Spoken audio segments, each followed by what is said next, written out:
Hi. Hi uncle, ఈరోజు నా birthday. అమ్మ మీకు ఇమ్మని చెప్పింది. అవునా, happy birthday. Okay bye, thank you. ఏంటది? బిర్యానీ.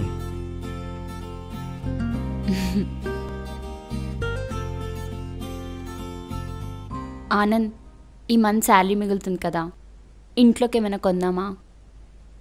ఎవరు చెప్పారు? ఇంట్లోకి ఎంత ఖర్చు అవుతుందో తెలుసా? అబ్బా, ఎంతో కొంత మిగులుతుంది కదా, కొందాం. సరే, ఆ బుక్ తీసుకురా, లెక్కలు చెప్తా. సరే. ఇప్పుడు చెప్పు. ఇప్పుడు నీ శాలరీ ఎంత? 25,000. నాది 30,000. మొత్తం కలిపి 55,000.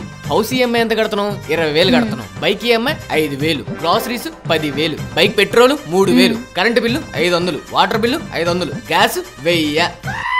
ఇంకా 15,000 మిగులుతుందిగా. అంటే అది సడన్ గా అవసరం అయితే ఉపయోగపడతాయి కదా. అదంతా తర్వాత చూసుకుందాం, కానీ ఏమైనా కొందాం ఇప్పుడు. సరే, ఏం కొందాం? వాషింగ్ మిషన్ కొందాం. మనం ఆడే 2-3 జతలకు వాషింగ్ మిషన్ ఎందుకు? టీవీ కొందాం. లేదు, వాషింగ్ మిషనే కొందాం. టీవీ లేదు, వాషింగ్ మిషనే కొందాం. టీవీ కొందాం. లేదు, వాషింగ్ మిషన్.